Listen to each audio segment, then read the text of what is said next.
Good evening. I have with me Home Minister Amit Shah on a day the government held its first cabinet meeting of the second year of NDA-2 in the capital. As the first year of Narendra Modi's second term comes to a close, India's Home Minister is live with us to answer questions on a range of issues. Amit Shah has been the master blaster in NDA's second innings, so let's go straight over to him. Amit Shah ji, आपको हमें interview देने का बहुत बहुत धन्यवाद। सबसे पहले मैं बधाई देना चाहूँगा इस सरकार को 1 साल पूरा करने के लिए।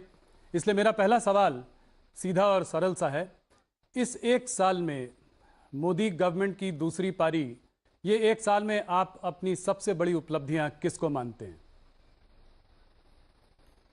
देखिए राहुल जी, 1 साल की उपलब्धियां बहुत सारी हैं, मगर मैं आपके माध्यम से देश की जनता को ये बताना चाहता हूं कि मोदी 1 और मोदी 2 को अलग करके नहीं देखा जा सकता, क्योंकि 2014 में जो ऐतिहासिक जनादेश मिला, जिस जनादेश के तहत बहुत लंबे अरसे के बाद एक पूर्ण बहुमत की सरकार बनी और आजादी के बाद पहली बार किसी नॉन कांग्रेसी दल को, भारतीय जनता पार्टी को पूर्ण बहुमत मिला और उसका नेतृत्व मोदी जी कर रहे थे। ये जनादेश मोदी जी के नेतृत्व के लिए था और 5 साल तक मोदी जी ने एक महान भारत की रचना का फाउंडेशन डालने का, एक ठोस नींव डालने का काम किया और इसकी कंटिन्यूटी में ही 19 का जनादेश मिला और 19 से 20 तक का 1 साल गया है।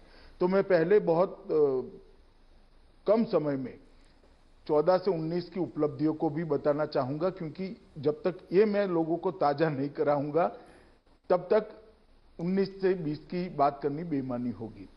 सबसे पहले नरेंद्र मोदी सरकार की, नरेंद्र मोदी सरकार 1 की उपलब्धि है कि देश के 60 करोड़ लोग जो उपेक्षित महसूस करते थे, वो 60 करोड़ लोगों के जीवन के अंदर एक नई आशा का किरण लेकर नरेंद्र मोदी सरकार आई।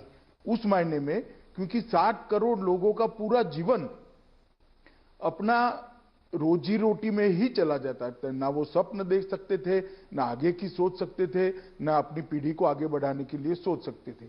इनका जीवन स्तर भी नीचे से नीचे जाता रहा था। 60 साल तक किसी ने इनकी चिंता नहीं करी थी, विशेषकर कांग्रेसी सरकारों ने।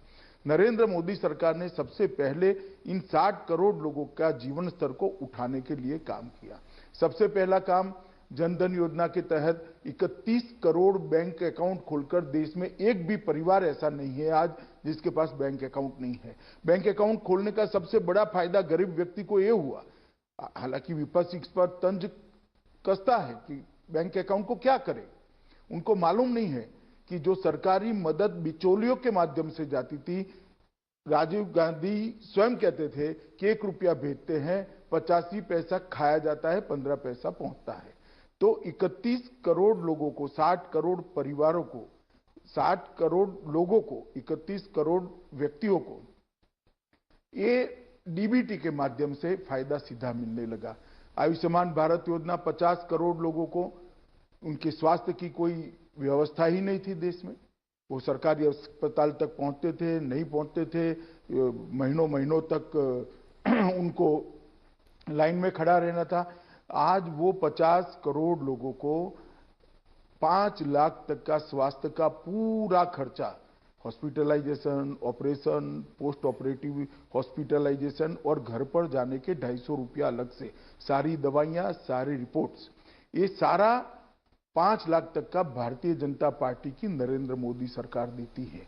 और 1 करोड़ लोग, राहुल जी, 1 करोड़ लोग इसका फायदा उठा पाए हैं। मैं मानता हूं कि इनके जीवन के अंदर एक नई शुरुआत, 1 करोड़ लोगों के ऑपरेशंस और छोटी मोटी बीमारियां, बड़ी से बड़ी बीमारियां भी इसके तहत आज अच्छे होकर वो अपने जीवन को नई दृष्टि से देख रहे हैं। उज्ज्वला योजना के तहत 8 करोड़ गरीब परिवारों को गैस का सिलेंडर दिया गया, उनके घर को धुएं से मुक्त किया गया। 2.5 करोड़ लोगों के घर में जो अंधेरा था, बिजली कभी 60 साल के, 70 साल की आजादी तक देखी नहीं थी, वो 2.5 करोड़ लोगों के घर में बिजली के कनेक्शन भेजे गए। स्वच्छ भारत अभियान के तहत 10 करोड़ शौचालय बनाए गए। प्रधानमंत्री आवास योजना के तहत 2.5 करोड़ घर दिया और 5 करोड़ लोगों को घर देने का अलॉटमेंट कर दिया है, जिसकी प्रोसेस चल रही है। इसके साथ साथ देश की सुरक्षा, सीमाओं की सुरक्षा को भी मोदी वन में सुनिश्चित कर दिया गया। एयर स्ट्राइक और सर्जिकल स्ट्राइक ने सिद्ध कर दिया कि भारत की सीमाओं के साथ कोई छेड़खानी नहीं कर सकता। और इतनी फर्म रक्षा नीति आजादी के बाद पहली बार मोदी जी के नेतृत्व में पूरी दुनिया के सामने आई। पहले कहते थे कि अमेरिका और इजरायली ये दो देश ही अपनी सीमाओं की सुरक्षा के लिए गंभीर है, मगर अब वो दो देशों की सूची में हमारा देश भी शुमार है। वन रैंक वन पेंशन, इसका लोगों तक, सभी सेनानियों तक, रिटायर्ड और अभी जो सेवारत है सभी तक पहुंचाकर उनके परिवारों की पहली बार चिंता करने का किसी प्रधानमंत्री ने साहस किया। जीएसटी के माध्यम से पूरे देश को एक कर के खाके के नीचे लाने का काम भारतीय जनता पार्टी की नरेंद्र मोदी सरकार किया। ढेर सारे आर्थिक सुधार, रिफॉर्म, ईज ऑफ डूइंग में विश्व में तालिका में अपना नंबर ऊपर ऊपर ऊपर जाता रहा। ढेर सारे आर्थिक सुधार किए गए। 1.5 गुना लागत से 1.5 गुना एमएसपी का स्वप्न किसान कभी देख नहीं पाता था, हमने उसको वास्तविकता में परिवर्तित किया। ओबीसी आयोग को संवैधानिक दर्जा देकर हमने 70 साल से पिछड़ा वर्ग के करोड़ों लोग जो अपने आप को संवैधानिक दर्जा न मिलने से अपमानित महसूस करते थे, उनको संवैधानिक दर्जा दिया। और गरीब सवर्णों को भी आजादी के बाद पहली बार नौकरी एवं शिक्षा दोनों जगह पे 10% आरक्षण देने का काम किया। और इस सब का असर ये आया कि पहली बार पूर्ण बहुमत की दूसरी भारतीय जनता पार्टी की सरकार बनी और ज्यादा सीटों के साथ बनी। और ये जनता का आशीर्वाद लेकर मोदी जी ने 2019 में 31 मई को दूसरी पारी शुरू की। आज इसका 1 साल समाप्त हो चुका है। दूसरी पारी शुरू होते ही जो गरीब कल्याण का, अंत्योदय का एक यज्ञ नरेंद्र मोदी जी ने शुरू किया था, इसके अंदर नए जल शक्ति मंत्रालय का निर्माण कर एक और चीज जोड़ी। घर दिया था, बिजली दी थी, शौचालय दिया था, गैस दिया था, उनको बैंक अकाउंट दिया था। और अब जल शक्ति मंत्रालय का निर्माण कर जल जीवन मिशन के माध्यम से देश के 25 करोड़ घरों के अंदर शुद्ध पीने का पानी पाइप से देने की योजना लेकर आए हैं। राहुल जी, अकेली योजना अपने आप में 1 साल की उपलब्धि के लिए बहुत बड़ी बात है। शायद दुनिया का कोई देश, कोई नेता इतना बड़ा साहस नहीं कर सकता। पीएम किसान सम्मान निधि के तहत लगभग 9.5 करोड़ किसानों को अब तक उनके खाते में सीधा 72,000 करोड़ रुपया हमने भेज दिए। राहुल जी जब प्रचार में निकले थे तो कहते थे किसानों के ऋण माफ करो। मैं उनको पूछना चाहता हूं, 10 साल आपकी सरकार रही, 10 साल में 3.5 करोड़ किसानों का 60,000 करोड़ माफ किया था आपने। हमने 9.5 करोड़ किसानों के खाते में अब तक 72,000 करोड़ रुपया डाल दिया है और ये 5 साल तक चलने वाला है। किसान, मजदूर, छोटे व्यापारी, असंगठित क्षेत्र के श्रमिकों को पेंशन की सुविधा करी, ये पहली बार की गई है। व्यापारी कल्याण बोर्ड का निर्णय कर हर व्यापारी को अपने भविष्य को उज्जवल बनाने का एक रास्ता हमने प्रशस्त किया। दशकों से तीनों सेनाओं के बीच में कोऑर्डिनेशन के लिए चीफ ऑफ डिफेंस स्टाफ की मांग बहुत सारी कमेटियों ने भी करी, बहुत सारे एक्सपर्ट भी कहते थे। और दुनिया भर की रक्षा की अलग अलग रणनीतियों का अभ्यास करते हैं तो सीडीएस बहुत महत्वपूर्ण था। भारत जैसे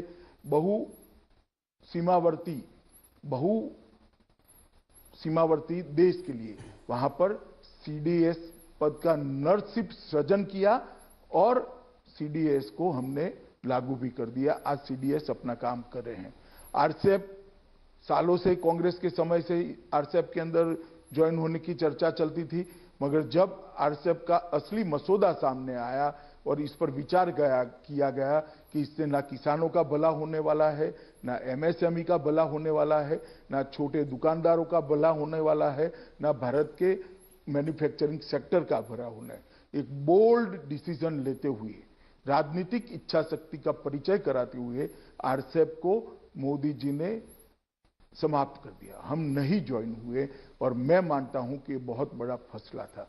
6 एम्स नए बनाए गए, 75 नए मेडिकल कॉलेज बनाए गए, 5000 एमबीबीएस की सीटें बढ़ाई गई, 1000 पोस्ट ग्रेजुएट डॉक्टरों की सीटें बढ़ाई गई। आदिवासी बच्चों के लिए 450 से ज्यादा एकलव्य मॉडल रेसिडेंशियल स्कूल को बनाने का काम किया गया और मछुआरों के लिए एक अलग मंत्रालय बनाने का काम भी किया गया। और ढेर सारे ऐसे फैसले हुए राहुल जी जिसकी देश की जनता 70 साल से राह देखती थी।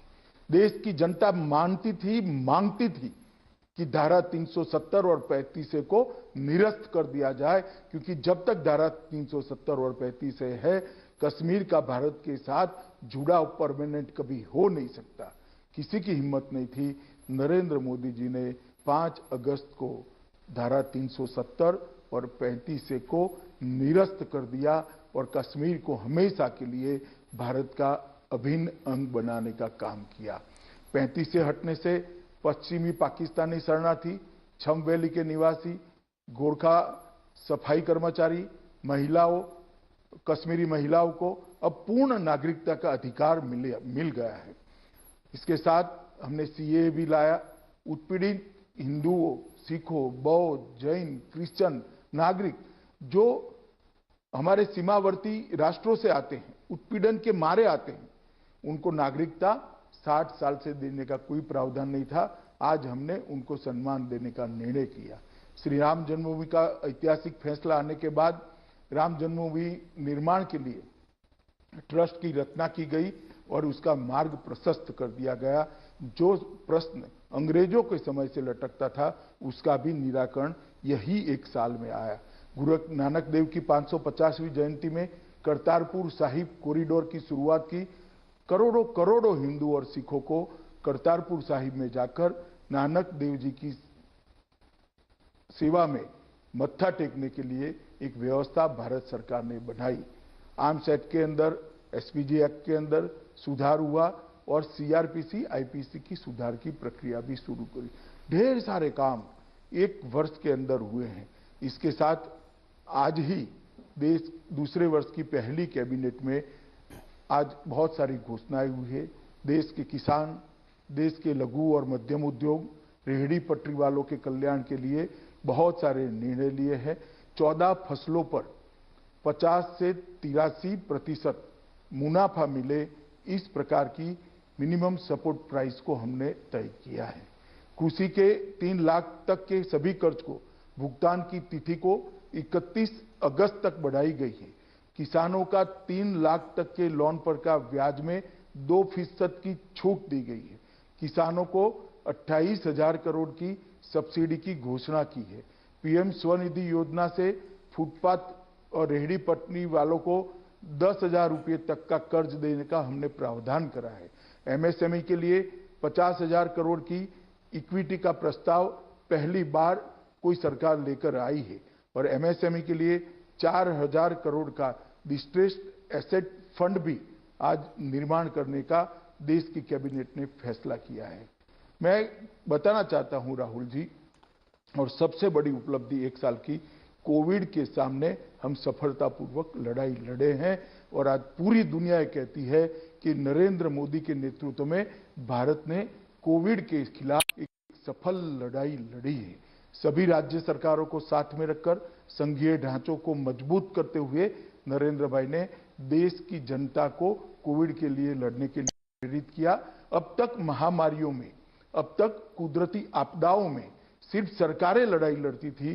पहली बार है कि सरकार और देश के प्रधानमंत्री के साथ 130 करोड़ की जनता कंधे से कंधा मिलाकर ये महामारी के खिलाफ लड़ रही है। मैं मानता हूं ये मोदी जी के नेतृत्व और भारतीय जनता पार्टी की सरकार की बड़ी उपलब्धि है। अमित शाह जी, आपने बहुत विस्तार से बखूबी आपने अपनी सरकार की उपलब्धियां गिनाई। करीब आपने मेरे पहले 2-3 सवालों का जवाब पहले ही उसमें दे दिया। तो मैं सीधा कोरोना पे जाना चाहूँगा। मुझे लगता है कि ये बहुत बड़ी महामारी है जिससे पूरा देश जूझ रहा है। अनलॉक वन से क्या उम्मीद करी जा सके? अगर देखा जाए तो अभी भी जो है कोरोना काफ़ी तेज़ी से बढ़ रहा है। बड़े बड़े शहरों में, काफ़ी सारे प्रदेशों में ये तेज़ी से बढ़ रहा है। मृतकों की संख्या ऊपर हो रही है और हम अनलॉक 1 की बात कर रहे हैं। तो इस अनलॉक 1 से सरकार से जनता क्या अपेक्षा रखे? देखिए, ऐसे आइसोलेशन में मुझे लगता है मैं जवाब दूंगा तो जनता को समझने के लिए थोड़ी तकलीफ आएगी। मैं आपको कोरोना के खिलाफ मोदी जी के नेतृत्व में जो रणनीति बनी और भाजपा सरकार लड़ी, इसके लिए थोड़ा डिटेल बात करना चाहता हूं। मोदी जी ने सबसे पहले जनता कर्फ्यू, घंटी बजाओ, दिया जलाओ और कोरोना वॉरियर का सम्मान कर कर देश की जनता को एक साथ जोड़ने का काम किया और पूरा देश एक राष्ट्र, एक जन, एक मन के सूत्र के हिसाब से कोरोना के खिलाफ लड़ा है। सभी राज्य सरकार इरिस्पेक्टिव ऑफ पॉलिटिकल पार्टी केंद्र सरकार के साथ मिलकर ये लड़ाई बहुत अच्छे तरीके से लड़ी है। और इसका परिणाम क्या निकला है? इसका परिणाम ये निकला है कि तुलनात्मक दृष्टि से विश्व के आंकड़ों को हम देखें तो हम काफी अच्छी स्थिति में हैं। मैं ये नहीं कहता हमारे यहाँ कोई तकलीफ नहीं हुई, मैं ये नहीं कहना चाहता हमारे यहाँ महामारी फैली नहीं है, हमारे यहाँ भी महामारी आई है, ये कुदरती आपदा है, परंतु विश्व के सापेक्ष में उसको देखना पड़ेगा, कंपेरेटिवली इसको देखना पड़ेगा। मैं आज आपको बताना चाहता हूं कि प्रति लाख आबादी भारत में 12.6 लोग कोरोना से प्रभावित है और विश्व की औसत, राहुल जी, 77.6 लोग हैं विश्व की औसत, इससे बहुत कम है।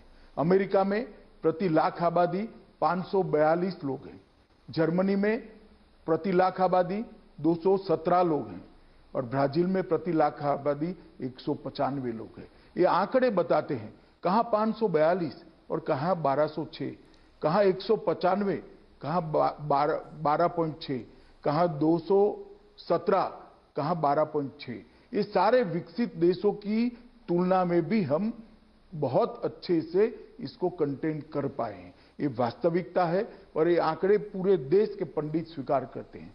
देश में रिकवरी की दर 25 मार्च को 7.10% थी, अब रिकवरी की दर बढ़कर 42.7% हो गई। मैं कल के आंकड़े दे रहा हूं।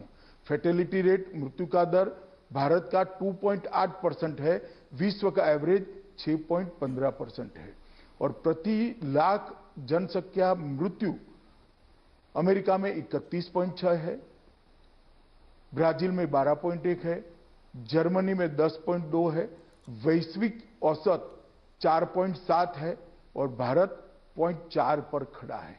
ये बताता है कि हमने कोरोना के खिलाफ बहुत अच्छे से लड़ाई लड़ी है और ये सफलता तब मिली है जब मोदी जी ने सभी राज्य सरकारों को साथ में लिया, 130 करोड़ लोगों को साथ में लिया और हम आगे बढ़े। आप जब अनलॉक 1 की बात कर रहे हैं, मैं इतना ही कहना चाहता हूं कि अब सारे जिलों के अंदर स्वास्थ्य सुविधाएं ठीक ठाक कर ली गई है।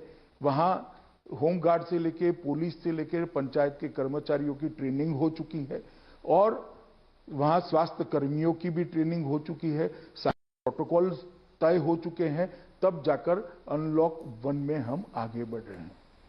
ये जब तक इसका टीका या दवाई नहीं मिल सकती, ढूंढी नहीं जाती, तब तक ये महामारी के साथ जीने का पूरी दुनिया ने आदत डालनी पड़ेगी, भारत ने भी डालनी पड़ेगी।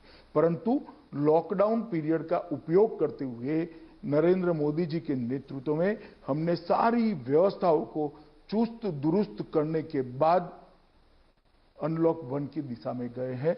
मुझे भरोसा है अनलॉक 1 के साथ मोदी जी ने जो आत्मनिर्भर भारत का नारा दिया है, इसके साथ भारत पोस्ट कोविड दुनिया के अंदर अपना स्थान और दैदीप्यमान जगह पर ले जाएगा, ऐसा मुझे पूरा भरोसा है।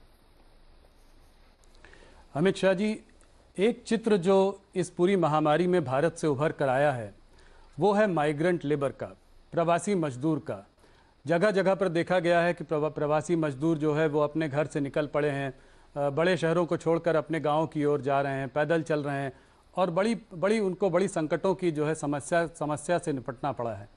क्या आपको लगता है कि सरकार ने जब ये लॉकडाउन अनाउंस किया था तो कुछ जल्दीबाजी कर दी? कुछ दिन अगर रुक जाते, थोड़ा माइग्रेंट लेबर की भी बात सोचते, उनको पहले गांव भेज देते और उसके बाद लॉकडाउन लगाते, तो क्या वो ज़्यादा ठीक रहता? देखिए, ऐसा कहना उचित नहीं है। अगर पहले इनको भेजने की व्यवस्था करते तो स्टैंपेड होने की पूरी संभावनाएं थी। गांवों में अभी स्वास्थ्य सेवाएं तैयार भी नहीं हुई थी, राज्य भी उनको लेने के लिए तैयार नहीं हुए थे। उस वक्त हमारी क्वारंटाइन करने की व्यवस्था भी ठीक नहीं थी और टेस्टिंग व्यवस्था भी अभी बन रही थी हमारे देश की, और ये सारा 2 महीने के अंदर हमने तैयार किया। और मैं जहां तक प्रवासी मजदूरों का सवाल है आपको कहना चाहता हूं, जिस दिन से लॉकडाउन आया राज्य सरकारों ने कैंप लगाए हैं, उनकी भोजन की व्यवस्था करी है और केंद्र सरकार ने 11,000 करोड़ रुपया एसडीआरएफ फंड के तहत, एनडीआरएफ फंड के तहत राज्यों को दिया है, जिसके माध्यम से कलेक्टर एक कैंप लगाकर सभी प्रवासी मजदूरों को भोजन करा सकें।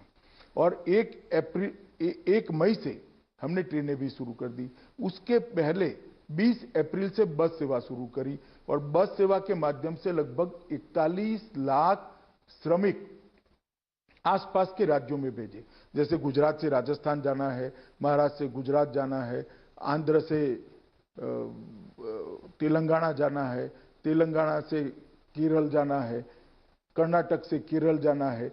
इस प्रकार के नजदीक के राज्यों के अंदर जो श्रमिक प्रवासी मजदूर जाना चाहते थे, उनको बसों के माध्यम से लगभग 41 लाख लोगों को पहुंचाया गया और सारे के सारे श्रमिक 41 लाख श्रमिक सरकारी खर्चे से पहुंचे हैं। 1 मई से श्रमिक ट्रेन चालू कर दी गई। लगभग 4,100 से ज्यादा श्रमिक ट्रेन अब तक चल चुकी है और 55 लाख 55 लाख श्रमिक मजदूर अपने गंतव्य स्थान पर पहुंचे हैं।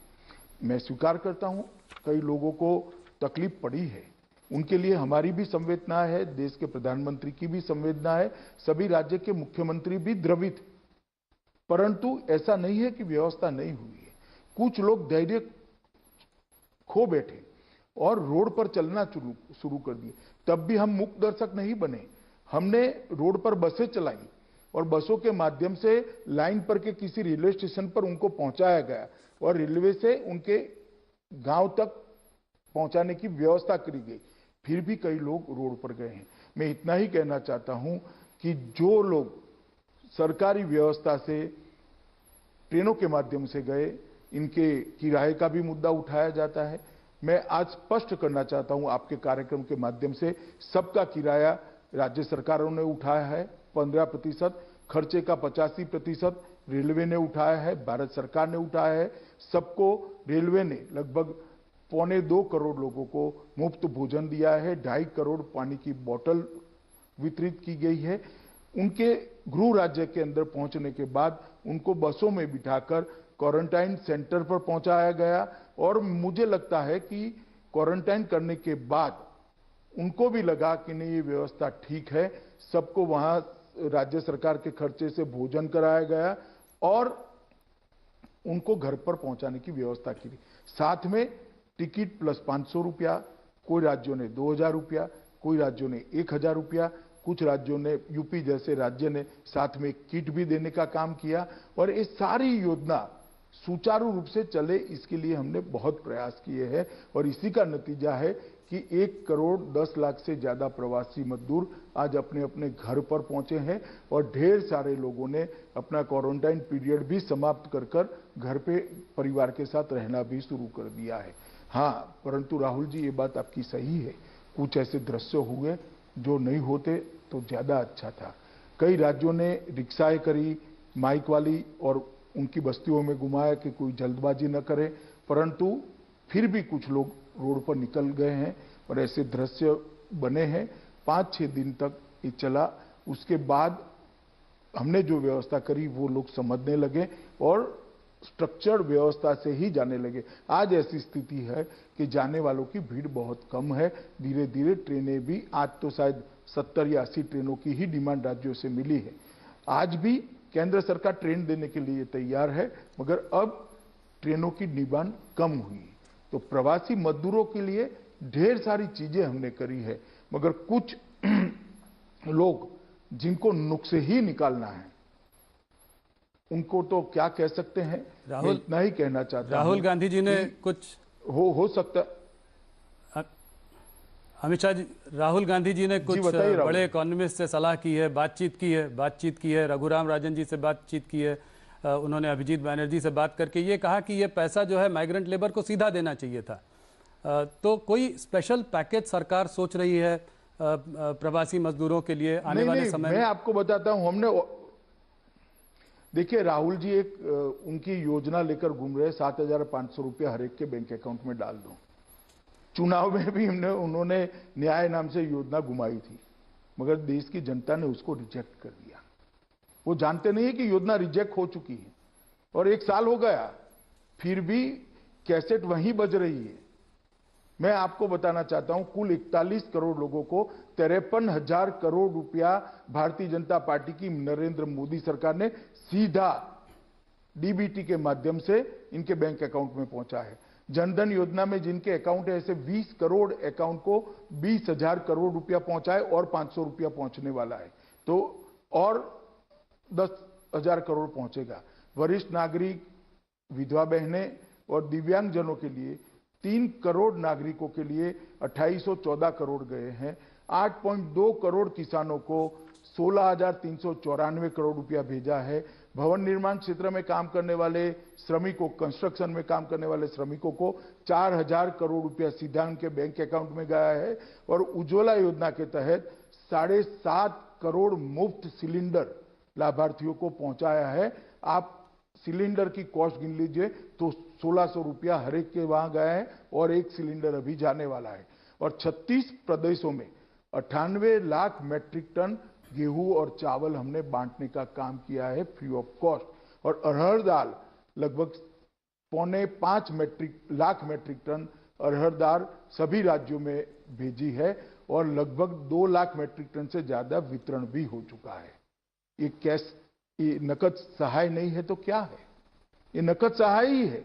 मगर राहुल जी, कुछ लोग वक्र दृष्टा होते हैं, जिनकी दृष्टि ही वक्र है तो चीज कभी सीधी नहीं दिखाई पड़ेगी उनको। और वक्र दृष्टा लोगों को देश की जनता बहुत अच्छे तरीके से जानती है, ना गंभीरता से उनको लेती है, ना उनके कहे में आती है।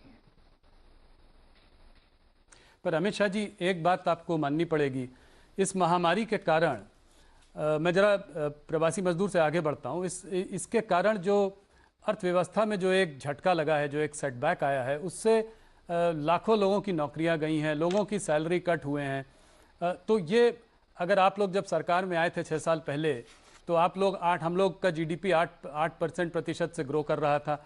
आज जो है, आप किसी का भी आंकड़े ले लें, नोम्यूरा के ले लीजिए, गोल्डमैन सैक्स के ले लीजिए, अपने स्टेट बैंक ऑफ इंडिया का भी ले लें, तो सब कह रहे हैं कि -5% जीडीपी जो है साल भर में देखने को मिलेगा। तो इसको हम कैसे संभालेंगे? जो महामारी का जो इकोनॉमी पर इतना बड़ा झटका है, इसको हम कैसे संभालेंगे? देखिए राहुल जी, मैं आपको एक अलग दृष्टि से एक सवाल पूछना चाहता हूं। दुनिया में आप ऐसा कोई देश निकाल सकते हैं जिसके अर्थतंत्र पर असर नहीं पड़ेगी?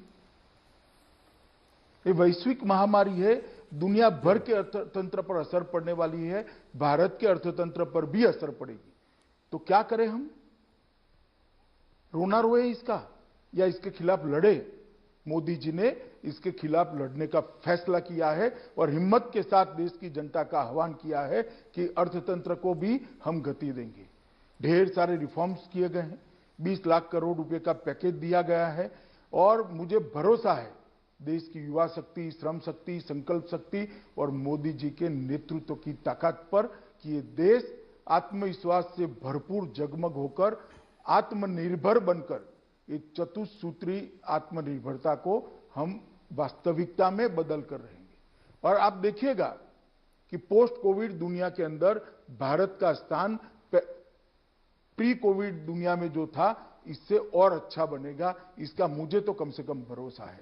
जो नेगेटिव सोचने वाले लोग हैं, जो लोग वक्रदृष्टा है, उनके लिए रोना रोना एक विषय हो सकता है, मगर मोदी जी इस आपदा को भी अवसर में बदलने के लिए कृत संकल्प है और मुझे भरोसा है मेरे नेता पर, उनके नेतृत्व में, उनको बताए हुए रास्ते पर ये देश आगे बढ़ेगा। अमित शाह जी, थोड़ा सा आत्मनिर्भर भारत पर जो प्रधानमंत्री ने जो बात की है, उस पर जरा आपसे थोड़ा जानना चाहूँगा। जो बात हो रही है वोकल फॉर लोकल, तो इसको आप कैसे समझाएंगे हमारे दर्शकों को? लोगों का ये भी मानना है कि कहीं ऐसा तो नहीं कि हम लोग आइसोलेशनिस्ट होते जा रहे हैं, इंडिया वर्ल्ड से डीकपल हो जाएगा क्योंकि हम लोग बात कर रहे हैं कि जो इंडिया में बने सामान उसी को आप कंज्यूम करें, उसी को लें। और कहीं जो हमने 1991 में एक लिबरलाइजेशन की पॉलिसी चालू की थी जिससे इंडिया को हम देश के संग जोड़ना चाह रहे थे, ग्लोबलाइजेशन की एक बात थी, कहीं इससे हम पीछे तो नहीं जा रहे हैं? इसको आप कैसे समझाएंगे? देखिए, जरा भी पीछे नहीं जाएंगे। 130 करोड़ की आबादी हमारी शक्ति है। क्या हमारे अर्थतंत्र को मजबूत करने के लिए इसका उपयोग नहीं करना चाहिए? मैं तो अपील करना चाहता हूं हर भारतीय को कि एक निश्चय कर लीजिए कि हर भारतीय भारत में बनी हुई चीजों का ही उपयोग करेगा। कहीं पर भी इससे भारत में निवेश कम होने की संभावना नहीं है, निवेश बढ़ेगा। और ये हमारा अधिकार है भी। 130 करोड़ की जनता अगर तय करती है कि आज से हम विदेशी चीजों का उपयोग नहीं करेंगे, तो मैं मानता हूं कि भारत की इकोनॉमी को एक बहुत बड़ा जंप मिलने वाला है और भारत के अंदर उत्पादन का सबसे बड़ा हब दुनिया में भारत बनेगा।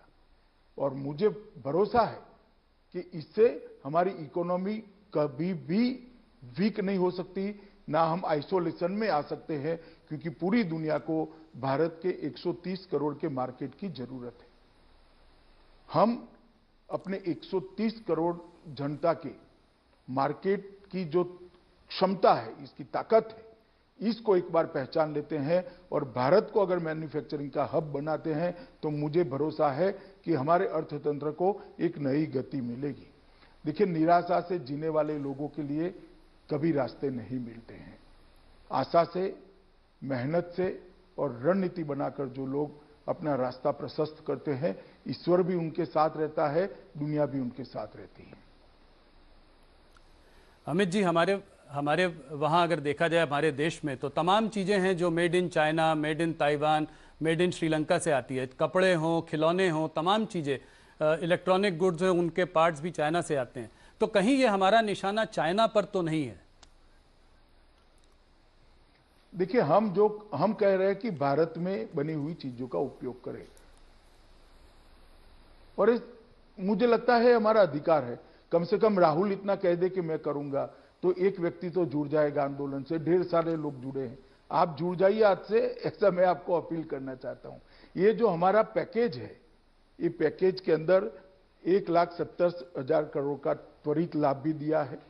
उनको एक कोविड महामारी के कारण जो नुकसान हुआ है, हमारे छोटे उद्यमी है, ट्रेडर्स हैं, किसान हैं, श्रमिक मजदूर है, इनको बैठा करने के लिए भी व्यवस्था है। इनके वर्किंग कैपिटल की व्यवस्था की है, जिसकी गारंटी भारत सरकार ने ली है। आज पहली बार एमएसएमई के वर्किंग कैपिटल की गारंटी भारत सरकार ने ली है और डिस्कॉम के लिए 90,000 करोड़ रुपए का एक पैकेज दिया है।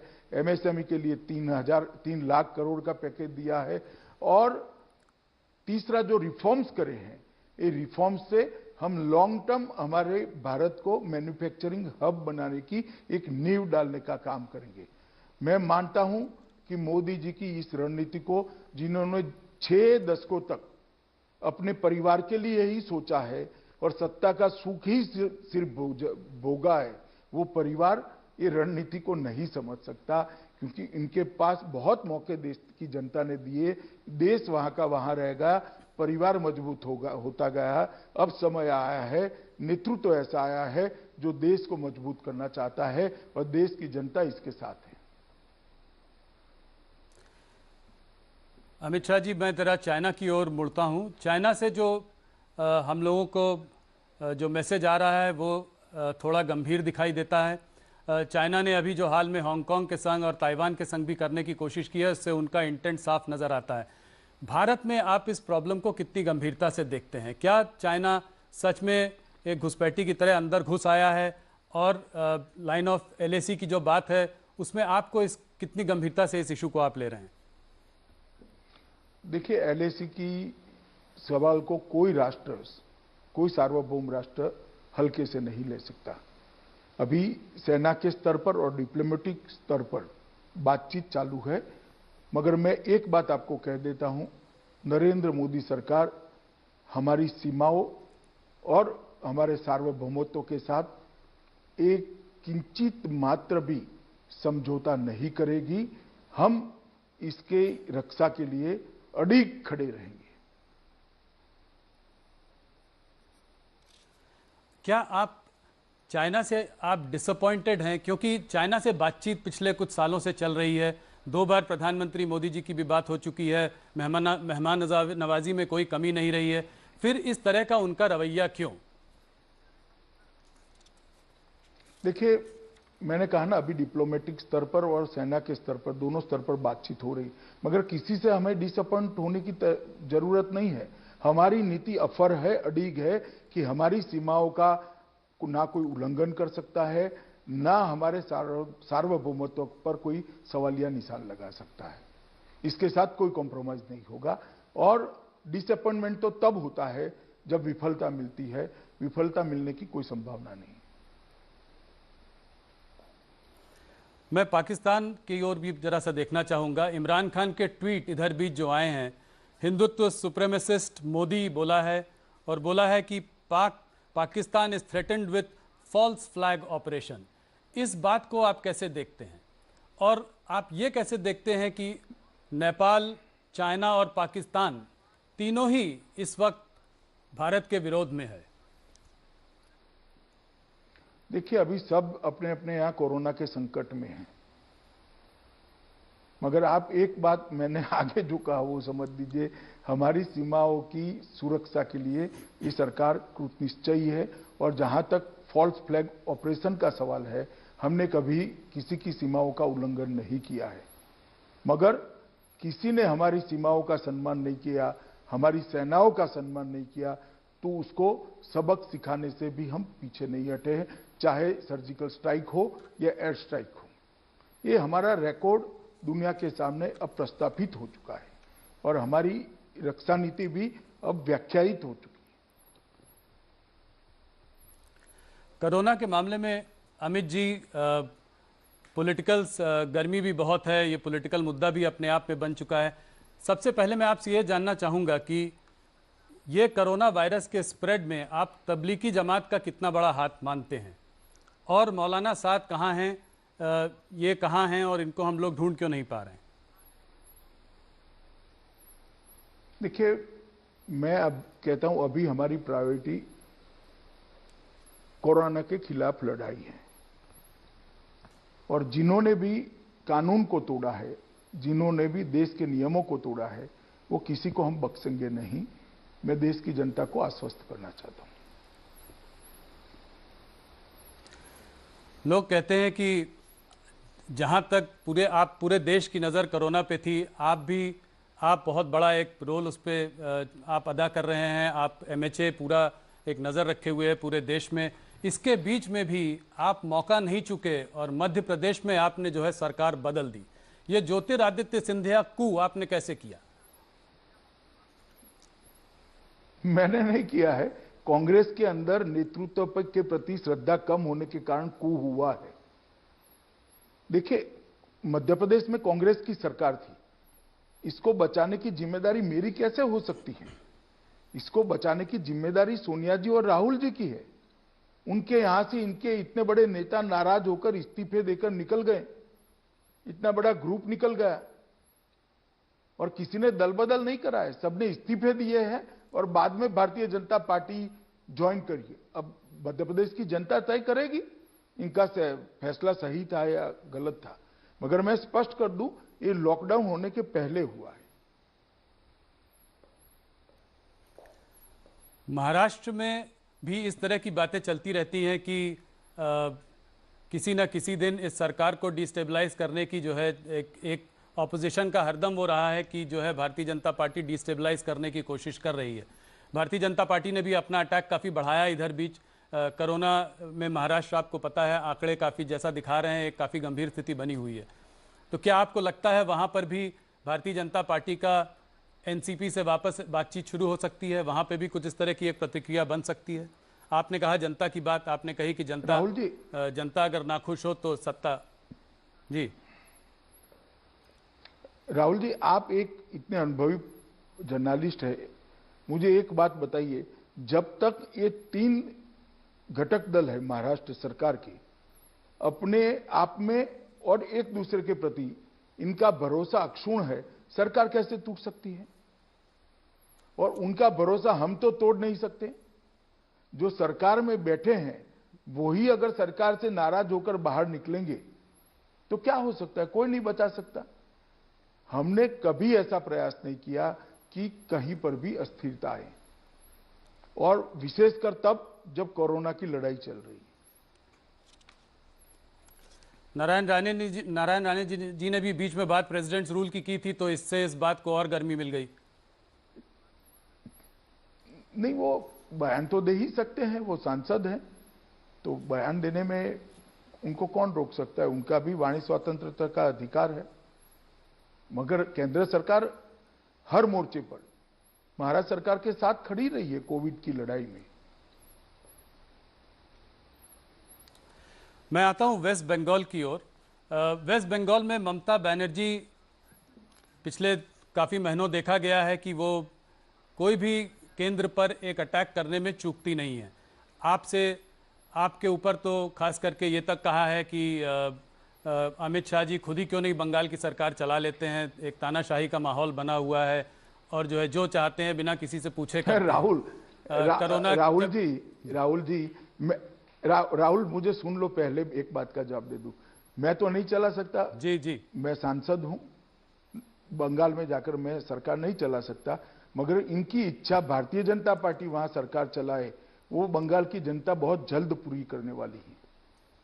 चुनाव होने दीजिए, भारतीय जनता पार्टी वहां पूर्ण बहुमत के साथ सरकार बनाएगी।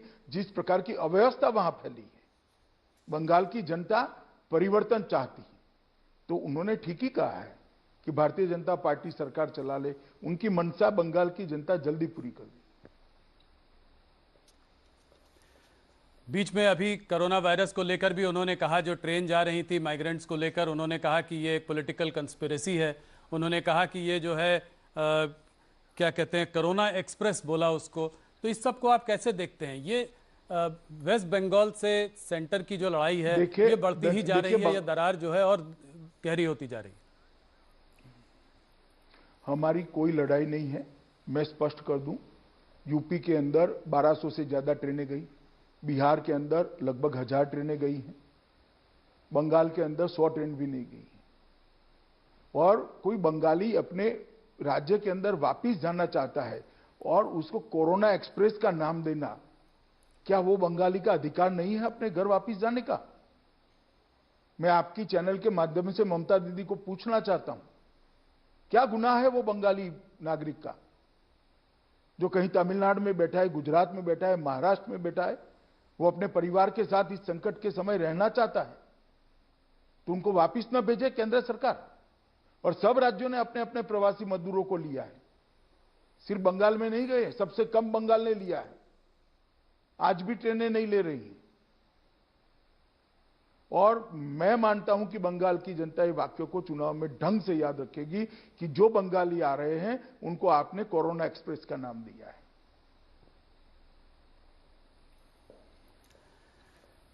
अमित शाह जी, थोड़ा बात आपके मैं गृह मंत्री होने के उस पर बात करना चाहूँगा। हम लोगों ने आपसे बहुत सालों बात किया है एक भारतीय जनता पार्टी के अध्यक्ष की तरह।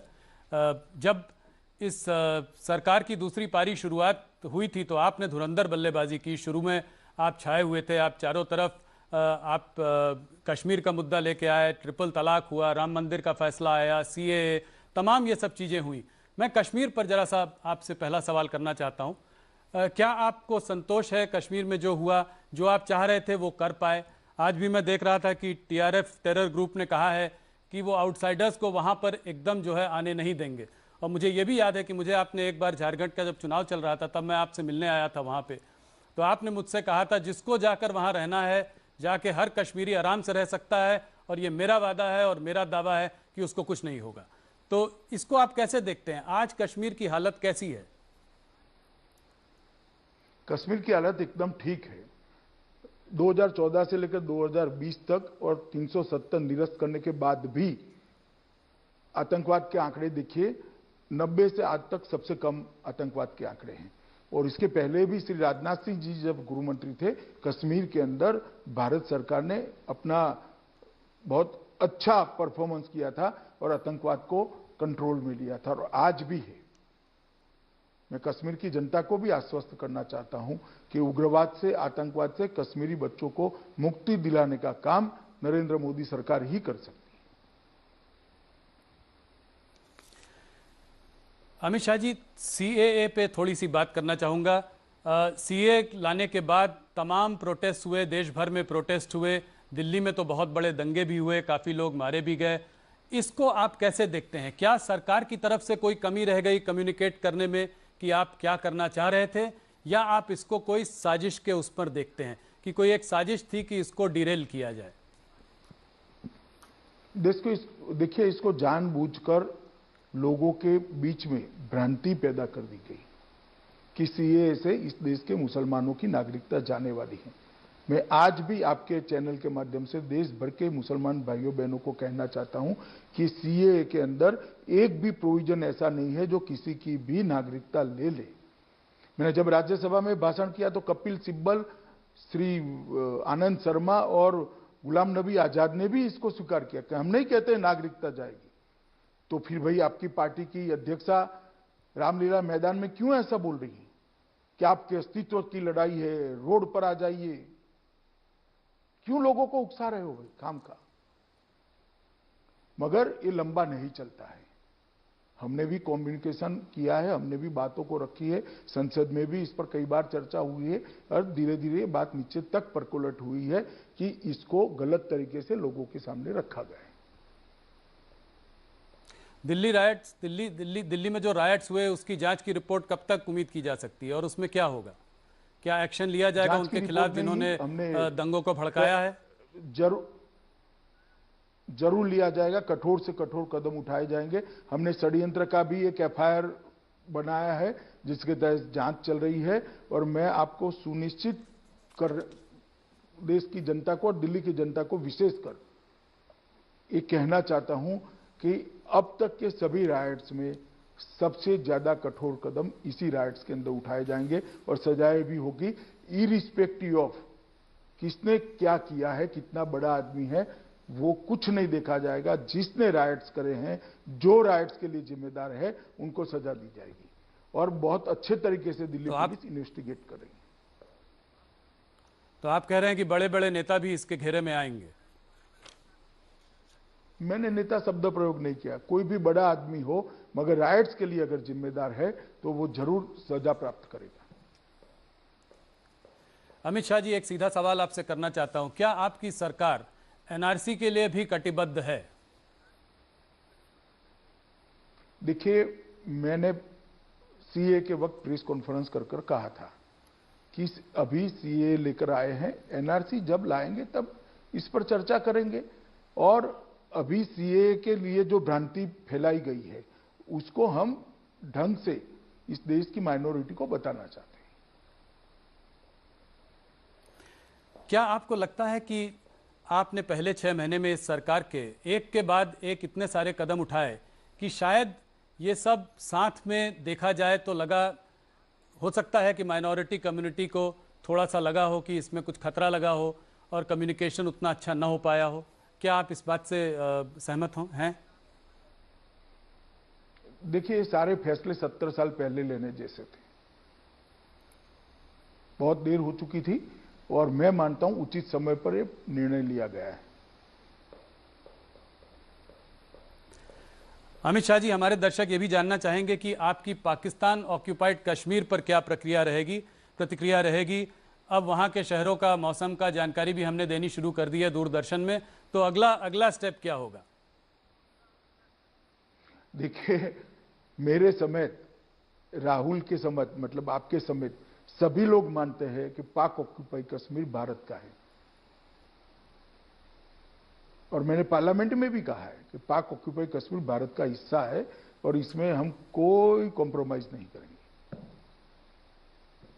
और जहां तक रणनीति का सवाल है राहुल जी, इस प्रकार के मसलों की रणनीति प्रेस इंटरव्यू में नहीं बताई जाती।